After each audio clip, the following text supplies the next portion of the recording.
Buenas noches, te damos la más cordial bienvenida a esta tercera noche de conferencias teológicas del Seminario Teológico Centroamericano.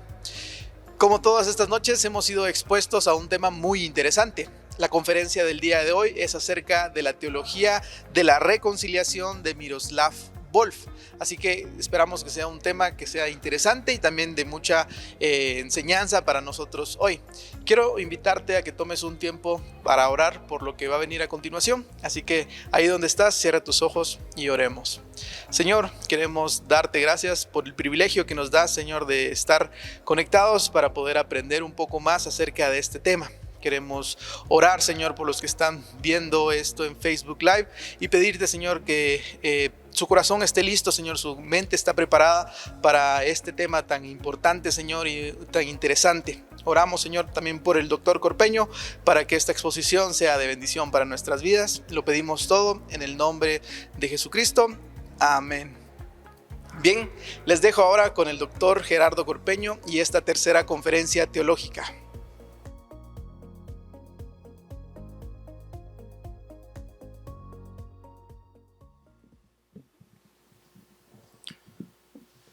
Muy buenos días a todos y a todas. Es un gusto nuevamente compartir con ustedes estos temas de las conferencias teológicas de CETECA. También un gusto saludar a nuestra audiencia virtual que está sintonizando a través de Zoom y las que sintonizará más tarde esta conferencia a través de la página de CETECA Facebook Live. En la conferencia anterior, el día de ayer, vimos a través del ejemplo de Zaqueo la necesidad de una liberación integral, una que incluya la liberación tanto del opresor como del oprimido y que apunte finalmente a una reconciliación entre ambos. El día de hoy en esta conferencia pretendo avanzar mi argumento sobre la necesidad de desarrollar una teología de la reconciliación para y desde América Latina. Para ello estaré examinando la teología y la propuesta del teólogo croata Miroslav Volf.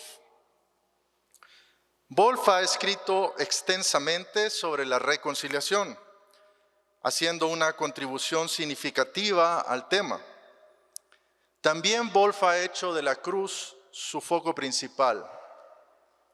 La comprensión de Volf del tema de la reconciliación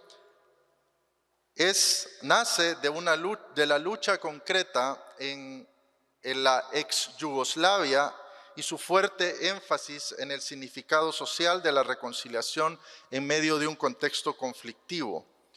Esto se presta para interactuar con las teologías latinoamericanas. De hecho, el proyecto de Volf comienza dialogando con algunas lecturas liberacionistas de la cruz, reconociendo los aportes de estas teologías, pero en última instancia yendo más allá de ellas. Para abordar las ideas más significativas de este teólogo, he estructurado esta conferencia de la siguiente manera. 1. Comenzaré abordando brevemente cuál es el contexto de Volf, donde surge su propuesta, y cuál es su tesis principal en el tema de la reconciliación. 2. Me centraré en 4 elementos que considero clave para su propuesta. Número 1, la identidad. Número 2, el concepto de exclusión. 3, lo que él llama el concepto embrace, que es una palabra un poco difícil de traducir, diríamos abrazo, pero tal vez no hace total justicia, pero abrazo sería el concepto, o embrace. Y el último elemento es justicia. Y 3, finalmente, destacaré la que me parece la principal contribución de Volf al tema de la reconciliación. Empecemos por el primer punto, el contexto y la propuesta o la tesis principal de Volf sobre la teología de la reconciliación. En el primer capítulo de su libro Exclusión y Abrazo, Volf afirma claramente que lo que desencadenó este libro fueron los conflictos culturales y étnicos que se produjeron en todo el mundo, pero que se sintieron más de cerca en su Croacia natal, la antigua Yugoslavia. Wolf describe cómo se dio cuenta de que el problema del conflicto étnico y cultural partía del problema más amplio de la identidad. Lo que preocupaba a Wolf de su experiencia en la guerra étnica entre croatas y serbios es cómo se construía un sentido de identidad no solo para despreciar al otro, sino también en un sentido de identidad construido en contra del otro. Durante esa guerra, para ser croata, o al menos un buen croata, tenías que ser croata hasta la médula, por lo tanto, antiserbio. Esto provocó en Wolf una pregunta inquietante. ¿No descubrí acaso en el rostro de la oprimida Croacia algunos rasgos que los croatas despreciaban en sus enemigos? ¿Acaso el enemigo no habrá capturado parte del alma croata junto con una buena parte del suelo croata? A partir de esta experiencia, Wolf se dio cuenta de que la identidad estaba en el centro de los diversos conflictos globales. Wolf parte del concepto de identidad entendida como concerniente al otro, especialmente el otro concebido como el enemigo. Esto lleva a Wolf a preguntarse, ¿qué recursos teológicos podemos usar para responder al tema de la identidad y su relación con el otro? La respuesta de Wolf es que ese recurso teológico lo proporciona la cruz de Cristo. De manera más específica, Wolf se formula la siguiente pregunta. ¿Qué dice la cruz sobre el carácter del yo cristiano en relación con el otro?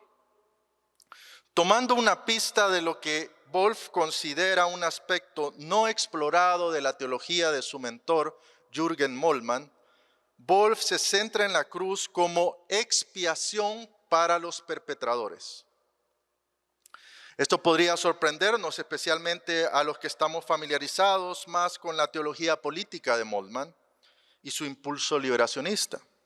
Sin embargo, Wolf argumenta que aunque el teólogo alemán es mejor conocido por ver la cruz principalmente en términos de solidaridad con las víctimas, hay otro tema no desarrollado del todo en Moltmann que complementa el tema de la solidaridad. Y cito, dice Wolf, así como los oprimidos deben ser liberados del sufrimiento causado por la opresión, los opresores deben ser liberados de la injusticia cometida por la opresión. Esto fue justamente lo que vimos ayer en el caso de Zaqueo.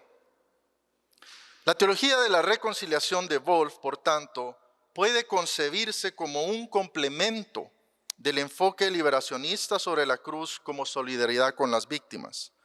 Wolf dice que él trató de aplicar a su contexto el esquema opresor versus oprimido de la teología de la liberación. En este esquema, la liberación se concibe como la meta y la opresión es el principal obstáculo que obstruye llegar a esa meta. Sin embargo, Wolf se dio cuenta de que en la guerra entre croatas y serbios, este esquema opresor y oprimido resultaba insuficiente. Y cito a Wolf, dice, no funcionaría este esquema porque cada lado se veía a sí mismo como oprimido e involucrado en la lucha de la liberación. A partir de esta observación, Wolf sintió la necesidad de proponer un esquema alternativo en el que el amor y la reconciliación se conciban como el fin último. Por supuesto, Wolf no ignora la valiosa contribución y las intuiciones de los teólogos de la liberación, sino que las pretende complementar. Él dice, sin querer ignorar y mucho menos descartar el tema de la solidaridad divina con las víctimas, retomaré y desarrollaré aquí el tema de la donación divina por los enemigos y su recepción en la comunión eterna de Dios. Sin embargo, debido a su insatisfacción con el esquema opresor y oprimido que contempla la liberación como el objetivo final, Wolf también replantea la idea de la cruz como solidaridad para las víctimas, poniéndola dentro de lo que él ve como el tema más amplio del amor de Dios que se da a sí mismo. Para Wolf, este tema de la autodonación divina también debería conducir a una entrega humana del uno por el otro, incluido el enemigo. No basta subrayar, dice Wolf, la solidaridad con el que sufre si no va acompañada de este amor desinteresado por el otro. Todos los que sufren pueden encontrar consuelo en la solidaridad del crucificado, pero solo aquellos que luchan contra el mal, siguiendo el ejemplo del crucificado, se encontrarán luchando a su lado. En síntesis, con la teología de la liberación, Wolf afirma que la encarnación de ese amor divino en un mundo de pecado conduce a la cruz, pero añade que la cruz no tiene significado sino como manifestación del amor divino. Pasamos al segundo punto para examinar un poco cuáles son los elementos claves que conforman su propuesta. En esta sección analizaré 4 elementos. 1, la identidad. 2, la exclusión. 3, lo que él llama embrace o abrazo. Y 4, la justicia. Vamos con el primero, que es clave para su propuesta. La identidad. Wolf parte de la siguiente pregunta. ¿Cómo concibe uno la identidad en relación con el otro en este mundo global y multicultural, especialmente cuando ese otro es percibido como un enemigo? Para abordar esta pregunta, Wolf hace 2 afirmaciones diferentes pero complementarias. Primero, Wolf dice, las identidades deben ser distintas. En segundo lugar, las identidades deben ser también fluidas o dinámicas, es decir, abiertas al otro. Wolf está de acuerdo en que si no tienes identidades distintas, no tienes identidades en absoluto. Y también si no tienes límites, no tienes una identidad. Pero Wolf a su vez señala que los límites demasiado rígidos también crean problemas.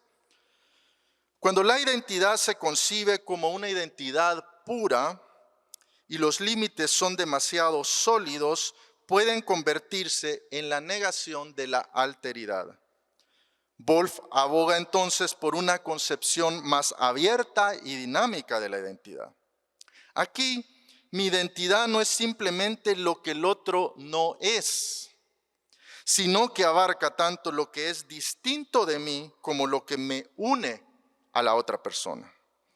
Wolf argumenta que este sentido de identidad discreto pero dinámico puede explicar mejor quiénes son los seres humanos en relación con los demás. Y cito, el yo humano no se forma a través de un simple rechazo del otro, pero a través de un proceso complejo de tomar y dejar fuera. Somos quienes somos no porque estemos separados de los demás que están a nuestro lado, sino porque estamos separados y conectados, distintos pero relacionados. Los límites que marcan nuestras identidades son a la vez barreras y puentes. Cierro cita. Por eso y porque somos yoes situados en una determinada cultura, la cuestión de la identidad siempre se referirá a esta relación compleja y dinámica entre el yo y el otro.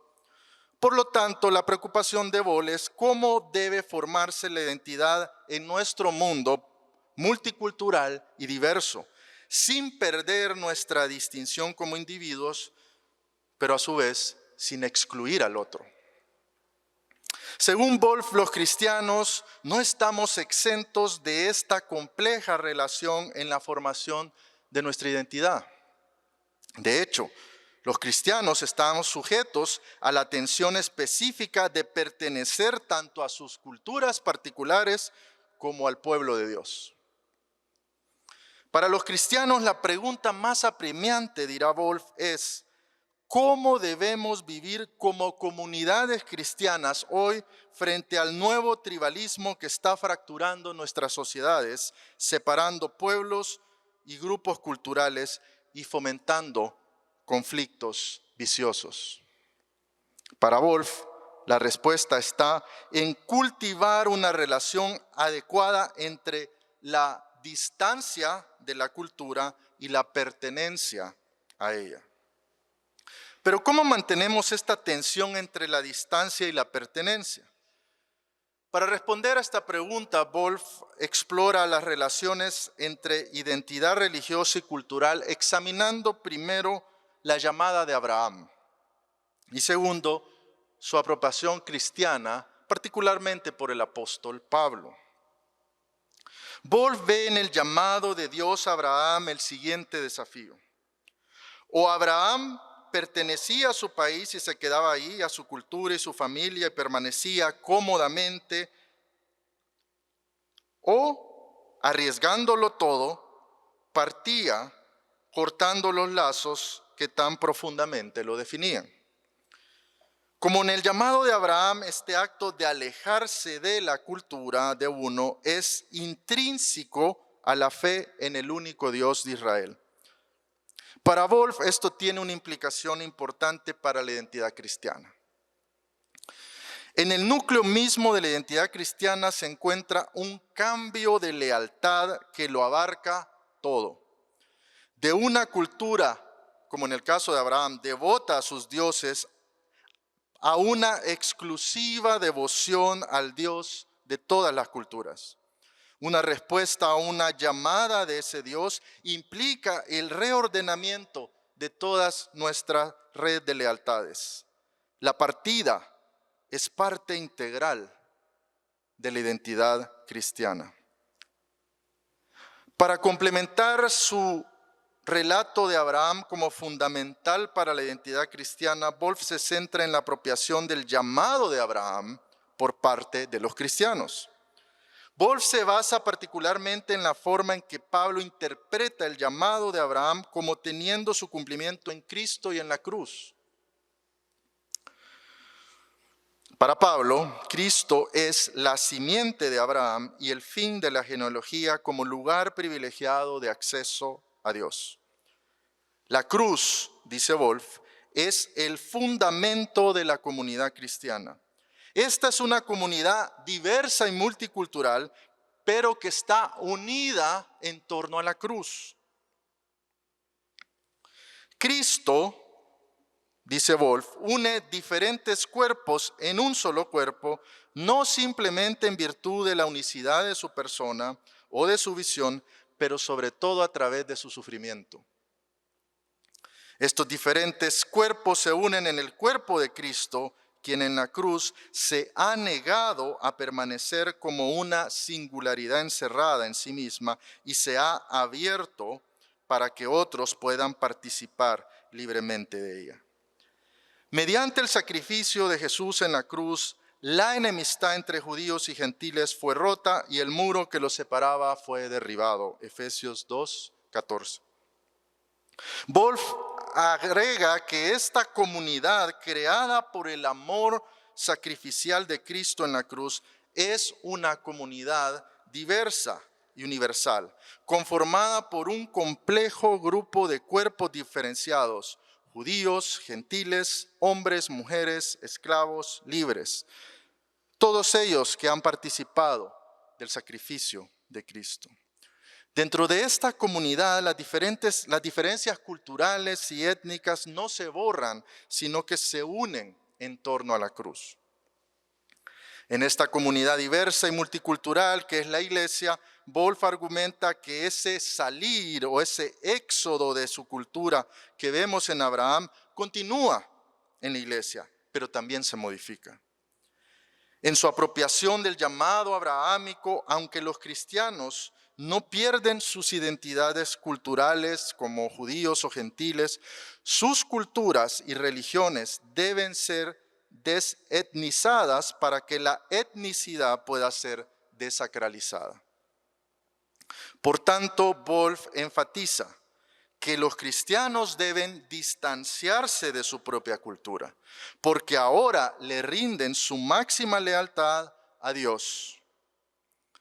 Es importante resaltar esto, especialmente cuando los cristianos muchas veces se han involucrado en guerras étnicas y culturales. En otro de sus escritos, Wolf sugiere que una de las razones por las que los cristianos a menudo han sido parte del problema en lugar de ser parte de la solución en la resolución de conflictos es porque han confundido su lealtad final a Dios con la lealtad a su propia cultura o nación. Dice Wolf al respecto: la impotencia de las comunidades cristianas frente a los conflictos violentos y su participación en ellos deriva de inclinaciones de sus adherentes que están reñidas con el carácter de la fe cristiana. Una forma de describir estas inclinaciones es hablar de un cambio de lealtad idólatra. Aunque teóricamente otorgan lealtad última al Evangelio de Jesucristo, muchos cristianos de hecho parecen tener un compromiso primordial con su respectiva cultura, grupo étnico o nación. En situaciones de conflicto, por tanto, tienden a luchar del lado de su grupo y se ven tentados a emplear la fe como arma en dicha lucha. Un caso en cuestión famoso, ya hace años atrás, que se viene a la mente es por supuesto el caso Ruanda, pero hay muchos más. Cuando la iglesia cultiva estos movimientos dobles de pertenencia a la cultura, pero distanciamiento de la cultura, se vuelve menos vulnerable a esta confusión de lealtades. En resumen, Wolf construye el concepto de la identidad en relación con el otro. El yo, aunque diferente al otro, no puede existir sin el otro. Nuestra identidad debe ser a la vez distinta del otro y también abierta hacia el otro. Los cristianos, tanto individualmente como comunidad que sigue al crucificado, necesitan renunciar a cualquier construcción de identidad personal o cultural que excluya al otro, incluyendo al enemigo. Esto no quiere decir que nuestras identidades simplemente se fusionen en otras sin ningún tipo de distinción. Es por ello que para Wolf es tan crucial que los cristianos puedan mantener una distancia de su propia cultura o de cualquier cultura debido a su lealtad última a Dios.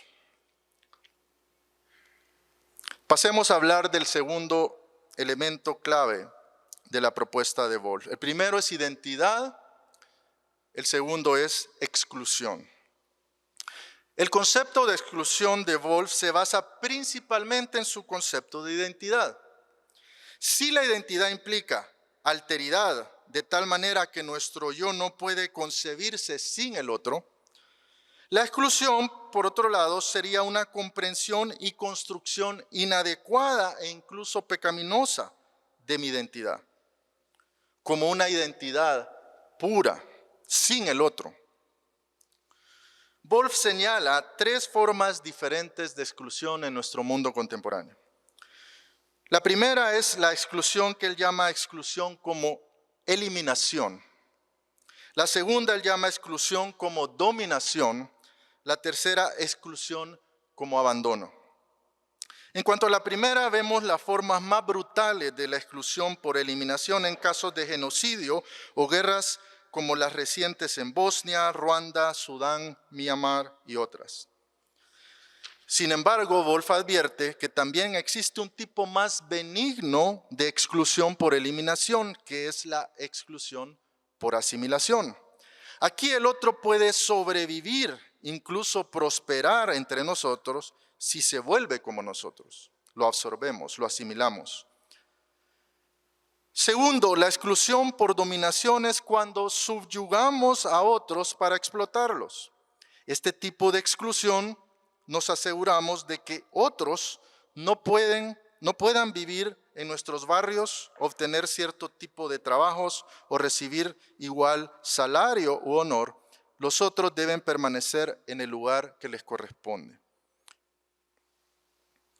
Esta sería la exclusión por dominación. Según Wolf, este tipo de exclusión se ha visto en nuestro mundo desde las versiones más blandas, como el sistema de casta en la India, hasta las más duras, como las políticas que predominaron en el apartheid, en la época del apartheid en Sudáfrica.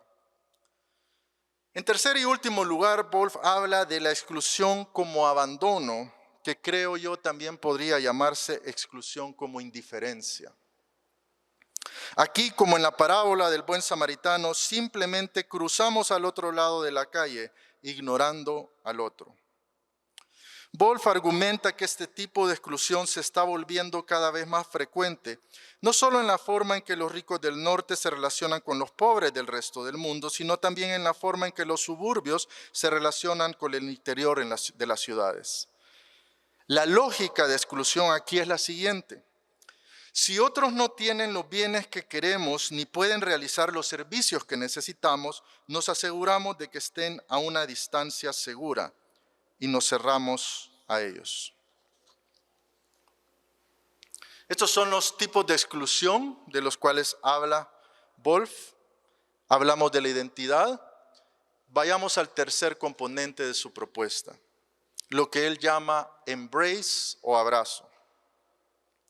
Si la identidad es el elemento central de la propuesta de Wolf, en esta sección nuestra atención se dirige a su corazón teológico. La tesis central de Wolf es que, cito, la recepción de Dios de la humanidad hostil en la comunión divina es un modelo de cómo los seres humanos deben relacionarse con los demás. En un mundo de exclusión como es el nuestro, Wolf se pregunta, ¿cómo vivir con integridad y traer restauración? La respuesta para él es en el nombre de la única víctima verdaderamente inocente y lo que él representó, el Mesías crucificado. Wolf argumenta que en la cruz la universalidad del pecado se encontró con la primacía de la gracia divina, porque en la cruz Dios abrazó a todos, perpetradores y víctimas por igual. Esto es lo que él denomina con su teoría del abrazo. De hecho, el mismo símbolo de la cruz, las manos abiertas, es significativo para Wolf de ese Dios que está, como dice Pablo en Corintios, reconciliando al mundo consigo, que incluye, como dice Wolf, víctimas y perpetradores por igual. Para desarrollar su tesis de la teología de la reconciliación, Wolf utiliza la metáfora del abrazo como algo central. Según Wolf, en esta metáfora hay tres movimientos esenciales necesarios para pasar de la exclusión al abrazo. El primero de ellos es el arrepentimiento. Segundo, el perdón. Tercero, hacer espacio a uno mismo para el otro. Finalmente, Wolf usa la parábola del hijo pródigo como paradigma narrativo en la escritura que ilustra el abrazo. Vayamos a los movimientos esenciales de los cuales habla Wolf. El primer movimiento en el que se enfoca Wolf es el arrepentimiento. El arrepentimiento es fundamental para el ministerio de Jesús y el mensaje del reino. Su llamado al arrepentimiento se dirige a todos, opresores y oprimidos. Que el mensaje de Jesús llame a los opresores al arrepentimiento está claro en los evangelios. Sin embargo, Wolf sostiene también que el llamado de Jesús al arrepentimiento también incluía a las víctimas. Uno puede preguntarse, pero ¿por qué el llamado al arrepentimiento debe incluir a las víctimas? La respuesta de Wolf es que las víctimas deben arrepentirse porque el cambio social que corresponde a la visión del reino no puede tener lugar sin un cambio en el corazón. Wolf subraya el cambio radical de corazón que Jesús exige incluso de las víctimas y cuál es el significado social de este cambio. Esto es lo que él llama la política del corazón puro. Para desarrollar con más detalle esta política del corazón puro, Wolf se centra particularmente en un aspecto puntual del Sermón del Monte: el amor al enemigo. Wolf dice que el impacto social de este mandato tiene que ver con no permitir que las víctimas se formen o deformen a la imagen del opresor y no permitir que las prácticas violentas de los dominadores se conviertan en las prácticas dominantes. Por lo tanto, arrepentirse para una víctima significa, según Wolf, no permitir que su corazón sea contaminado con el odio y con los sentimientos de venganza. El segundo movimiento hacia la reconciliación para Wolf es el perdón. Este es el siguiente movimiento lógico para que las víctimas no continúen el círculo vicioso del odio y de la venganza. El perdón, dice Wolf, rompe el poder del pasado y trasciende los reclamos de la justicia afirmada y así hace que la espiral de venganza se detenga. Esta es la importancia social del perdón. En la última conferencia abordaré más sobre el tema de perdón y mi propia lectura y apropiación de este elemento importante en la reconciliación. El tercer movimiento para Wolf, para gestar o pasar de la exclusión al abrazo, es hacer espacio para el otro.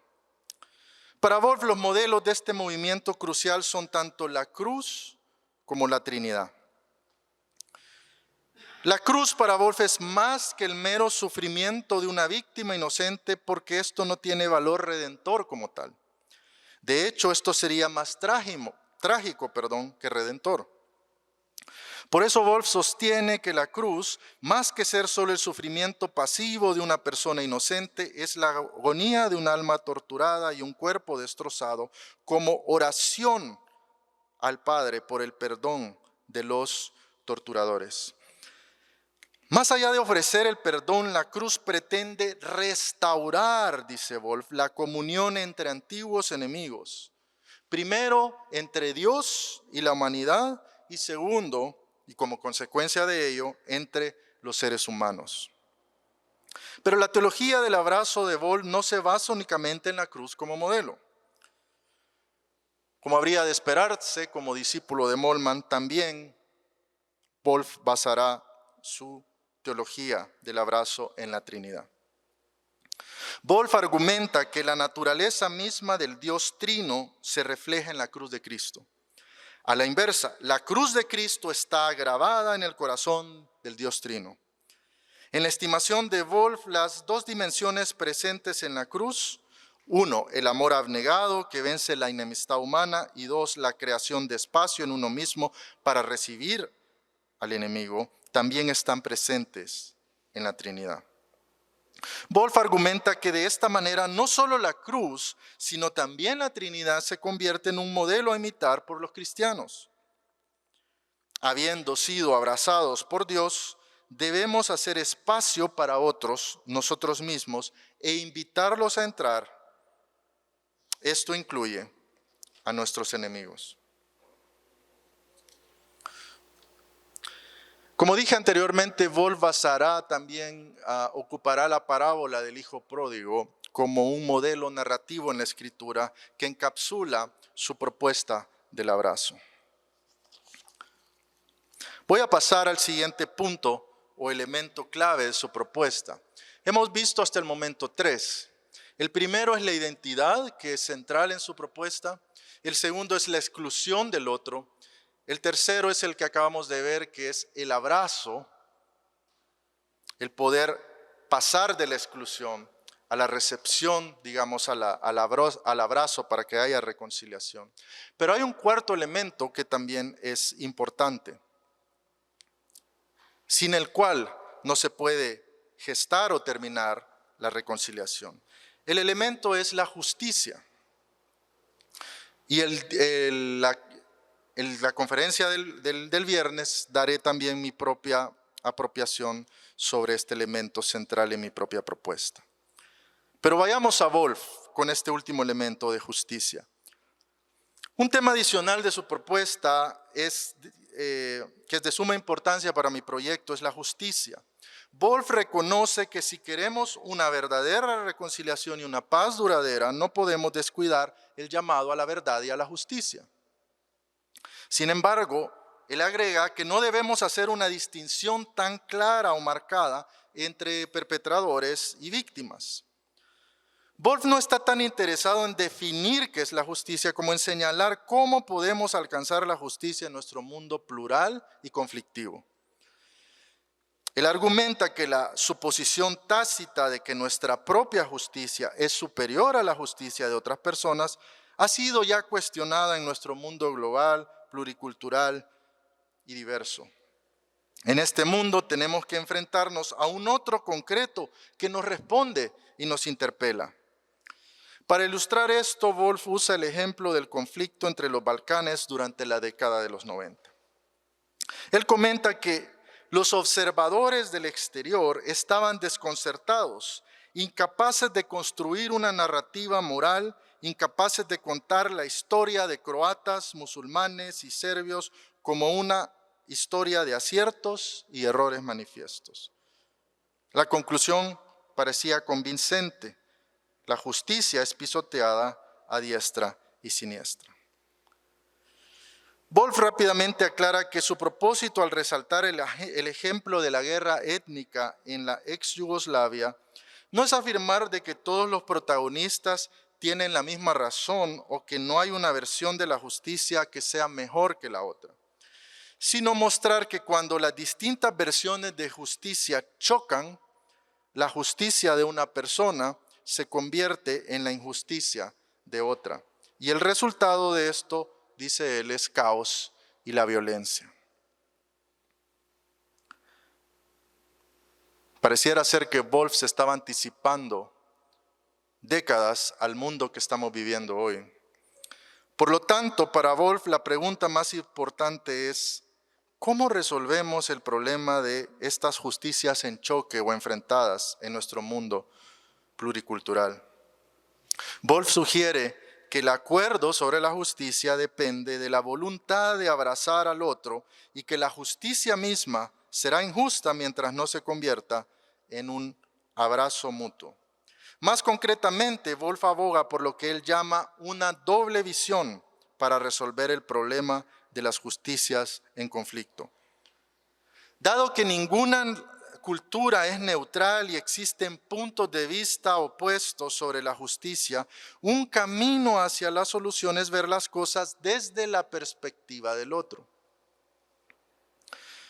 Hablando de esta doble visión, ver las cosas desde la perspectiva del otro, Wolf dice: ampliamos nuestro pensamiento al permitir que las voces y las perspectivas de los demás, especialmente las de aquellos con los que podemos estar en conflicto, resuenen dentro de nosotros, permitiéndoles que nos ayuden a verlos desde su perspectiva. La base teológica de esta doble visión es el mismo Jesús, más precisamente su obra reconciliadora en la cruz. Wolf comenta: la razón teológica más importante para practicar la doble visión radica en la lógica interior de la cruz. La práctica de esta doble visión es el lado epistemológico de la fe en el crucificado. Todo esto lleva a Wolf a ver la justicia no como una categoría central para el compromiso social, sino como una categoría secundaria. Este es uno de mis desacuerdos un poco en Wolf, pero en la conferencia del viernes yo ahondaré más en la importancia de la centralidad de la justicia. Para Wolf, la justicia debe entenderse a la luz de la categoría más prominente y amplia de la reconciliación. La priorización de Wolf de la reconciliación por encima de la justicia afecta incluso su conceptualización de la justicia misma. Por ejemplo, él afirma, abrazar es parte integrante de la definición misma de justicia. No me refiero, dice, a la misericordia suavizando la dura justicia, sino al amor que moldea el contenido mismo de la justicia. En su edición más reciente de su libro Exclusión y Abrazo, el mismo Wolf matizará un poquito estas declaraciones a la luz de ciertas críticas. Pero vayamos, para aterrizar esta conferencia, a lo que me parece son a mí las contribuciones más importantes para el tema de la reconciliación de la propuesta de Wolf. Hay mucho que elogiar en su innovadora propuesta, pero entre sus aportes principales y distintivos quisiera resaltar tres, y con esto concluyo. Uno, entender la cruz como expiación por los perpetradores y no solo como solidaridad con los oprimidos. Dos, basar un concepto dinámico de identidad no en lealtades culturales, políticas o nacionales, sino en la lealtad al Dios verdadero. Y tres, exhortar a la doble visión como una práctica para aprender a ver las cosas desde la perspectiva del otro. Primero, la cruz como expiación por los perpetradores. Como vimos en la primera sección en esta conferencia, una de las cosas que provocó la teología de la reconciliación en Wolf fue cierta insatisfacción que él tenía con la teología de la liberación, y más precisamente con su esquema de oprimido-opresor. Wolf ha señalado algunas ambigüedades de ese proceso de liberación que le han llevado a argumentar que el fin último de la vida cristiana no puede ser la liberación, sino la reconciliación. Según Wolf, si la liberación es el objetivo final, nada impediría que los antes oprimidos y sus liberadores se conviertan en los opresores del mañana. Por lo tanto, el enfoque de Wolf en la reconciliación como el objetivo último y en la cruz como donación divina y expiación de los perpetradores es un complemento útil para las teologías de la liberación. Al enfatizar tanto la liberación de la opresión socioeconómica y la cruz como solidaridad con las víctimas, los teólogos de la liberación dejaron sin abordar qué tiene que decir la cruz para los opresores. También han dejado sin explorar cuáles son los recursos teológicos que se pueden derivar de la cruz para abordar la reconciliación social. Finalmente, el señalamiento de Wolf sobre las ambigüedades de la liberación nos recuerda que, en palabras de N.T. Wright, la línea entre el bien y el mal no se encuentra entre nosotros y ellos, entre izquierda y derecha, entre ricos y pobres. Esa línea fatídica recorre en cada uno de nosotros, cada sociedad humana, cada individuo. Esto no quiere decir que todos los humanos y todas las sociedades sean igualmente buenos o malos. Simplemente significa que todos estamos infectados y que todos los intentos fáciles de ver el problema en términos de nosotros versus ellos son fatalmente defectuosos. El segundo aporte de Wolf es la identidad dinámica y una lealtad absoluta a Dios. Wolf destaca acertadamente, creo yo, que la identidad está en el centro de nuestra discusión social contemporánea y por lo tanto debemos incluirla como un factor fundamental en cualquier proceso de reconciliación. El tema de la identidad es más importante cuando enfrentamos el nuevo tribalismo que fractura nuestras sociedades y nuestras iglesias, fomentando la división en lugar de la reconciliación. Estoy de acuerdo con dos de las afirmaciones centrales de Wolf. Uno, que nuestras identidades no son puras y por lo tanto mi identidad no se forma negando, sino incluyendo al otro. Y dos, que nuestras identidades como cristianos deben ser formadas ante todo por nuestra lealtad al Señor y no a ninguna otra persona, nación o institución política. La primera afirmación nos recuerda que debemos desempeñar un papel activo para no dejar que el opresor defina nuestra identidad, sino que siguiendo el patrón cruciforme de Jesús, debemos, como Pablo dijo, vencer el mal con el bien. Y dos, no debemos excluir de nuestro mundo a todas las personas que generalmente se consideran como extranjeros en base a una definición estrecha de identidad pura.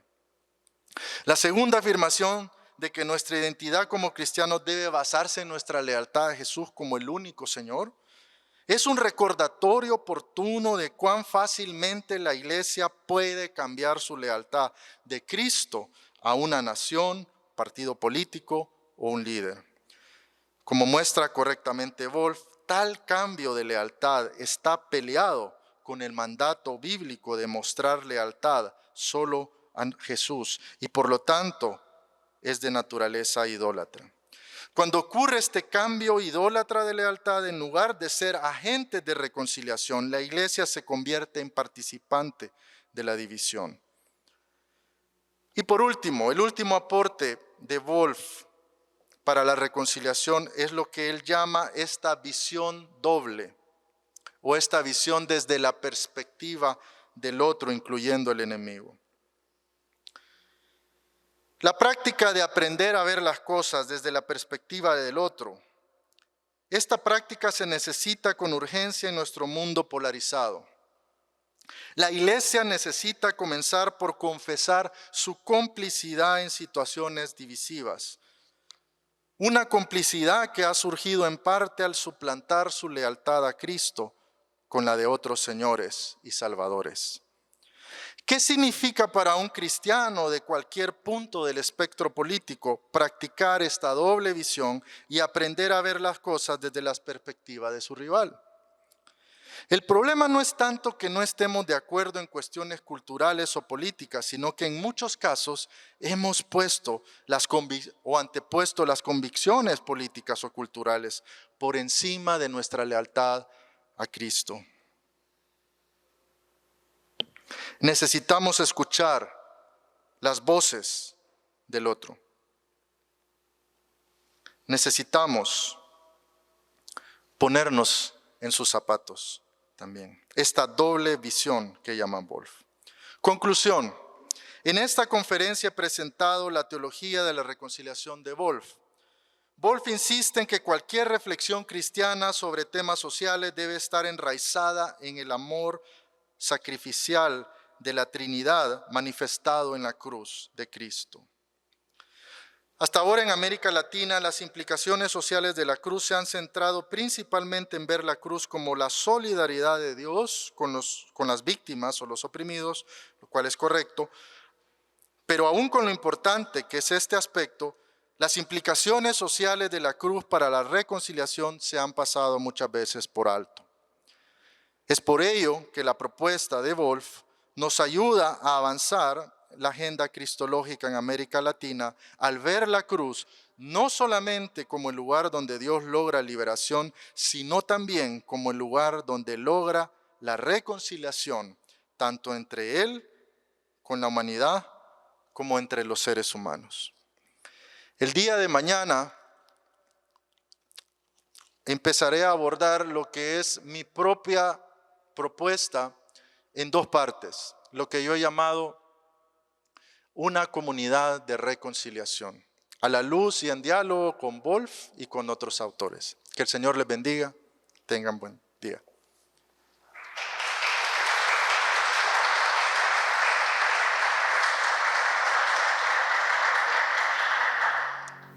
Gracias por seguir nuestra transmisión. Queremos invitarte también para que mañana puedas acompañarnos a la misma hora, 7 de la noche, hora de Guatemala, y te puedas conectar con nosotros para escuchar la cuarta conferencia. El tema de esta conferencia es Cristo y la comunidad de la reconciliación, primera parte. Así que estás invitado y te esperamos mañana. Que Dios te bendiga.